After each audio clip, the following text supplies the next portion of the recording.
So, Hannah, can you share at least one question from your students that they had?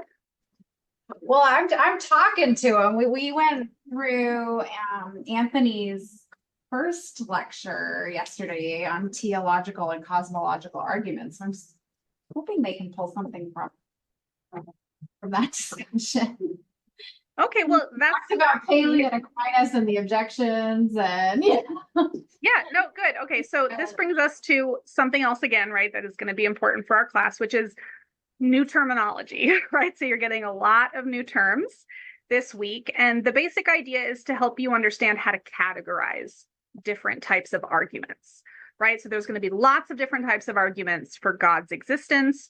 Most of these arguments, to get at Lunaria's question, are going to be from primarily monotheistic religious traditions.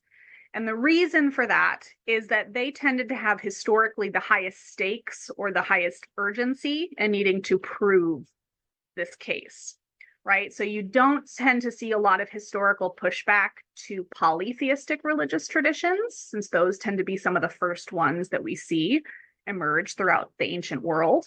And so it's not like they had competition, right? The polytheists didn't have competition when they emerged on the scene, whereas monotheistic traditions came later in human history and so had to fight, had to compete with the polytheistic traditions. And so you tend to see more of an impetus in the monotheistic traditions to argue that there's only a single God rather than many gods. And that's going to be really important for us this week, because one of the common issues that we're going to find philosophically in pretty much all of these arguments are what I like to call, I forget what I called it before, but I tend to call it something like the theistic jump, which is their arguments will lead to the existence of some type of necessary being. And we can review what that word necessary versus contingent means. That's some of our vocab this week. But their premises will argue that some necessary being exists. And then they're all going to say at the end, and we understand this to be God, right? But there is a big leap from arguing that some sort of necessary being exists to presuming that that is your monotheistic conception of God, right? And so there is even some work to be done still, right? Even if one establishes the conclusion, right, then to prove what type of God it is. So, Lunaria, to answer your question, it's just more of a historic sort of emergence for why monotheistic traditions tend to be the ones engaging in this.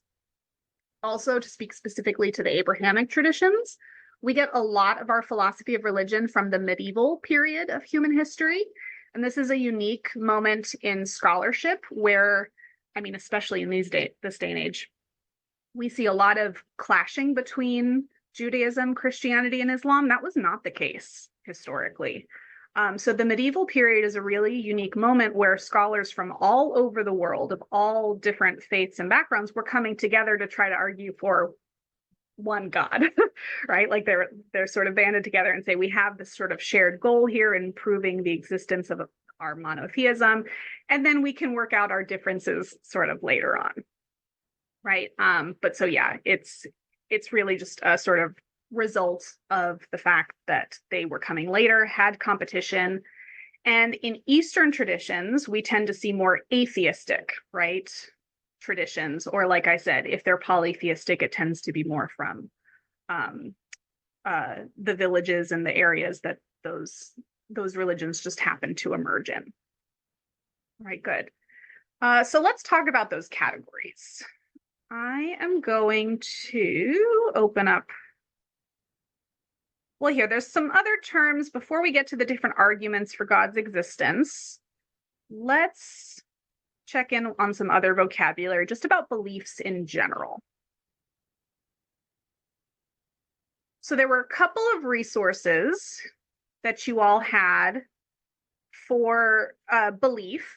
But one of the things that I just wanted to sort of emphasize is that belief is not an all or nothing sort of game, right? So you're not a theist or an atheist, like full stop, one way or the other. So I want us to understand that beliefs occur on a spectrum, which is why in science we assess the level of belief in something in terms of probability, right? 0 to 1. Okay, and so we can think of religious belief or any type of belief in the same sort of scale, right? And the idea is that you're never at one point on that scale all the time, right? So you could be having, like, you could be a theist and you could just be having a really bad day, right? And maybe your belief goes down a little bit, right? Or you could be an atheist and something really spectacular and unexplainable could happen. And you could possibly be a little bit more open, right, to the idea at that moment. So again, this is a sliding scale, right, of belief. But it is important to denote the difference between these two terms, right? The difference between atheism and agnosticism, right? So I'm going to pause sharing just for a second. If I can return to you all. Are you going to let me do that? No. Stop that for a second. Okay. So I'll come back to that. But so who can tell me the difference between an agnostic and an atheist? And Hannah, if your students raise your hand, feel free to call on them. Otherwise, if you guys on the chat want to raise your hand over the camera or virtually, what's the difference between atheism and agnosticism? You are right. And Lunaria, you've got the other element here as well. Good. Right. So it's about how committed one is, right? Or whether or not a belief is actually had. So in philosophy, belief means something very specific. It is a propositional attitude. No, attitude in the sense that when we see a sentence, right, a proposition, we form a belief about it the moment we develop an attitude towards how true or false that proposition is, right? So the proposition we are dealing with this week is a simple one. God exists, right? Or a God exists, or many gods exist, however you want to adjust the proposition, okay? So an attitude towards this would be that it's either true or false, but again, that's not an all or nothing thing. It comes in degrees, right?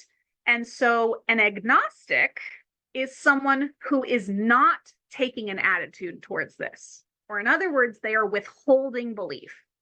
So you can actually be agnostic about anything, right? As long as you're withholding belief about something, you're being agnostic about it.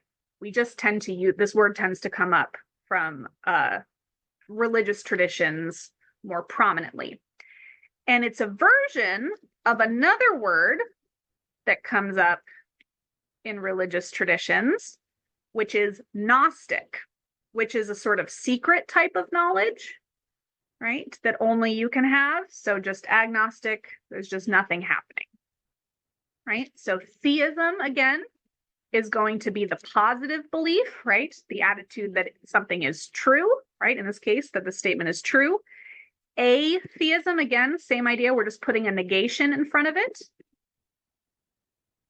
So being committed to the falsehood. So both theism and atheism are beliefs, right? They are commitments to whatever degree, right? Agnosticism is the withholding of belief. Now, you can be agnostic for different reasons and for different lengths of time, right? Just like anything else, nothing is permanent on the belief spectrum. So you could be agnostic just for the time being, right? You could just say, like, I don't currently have enough information to personally make up my mind one way or the other.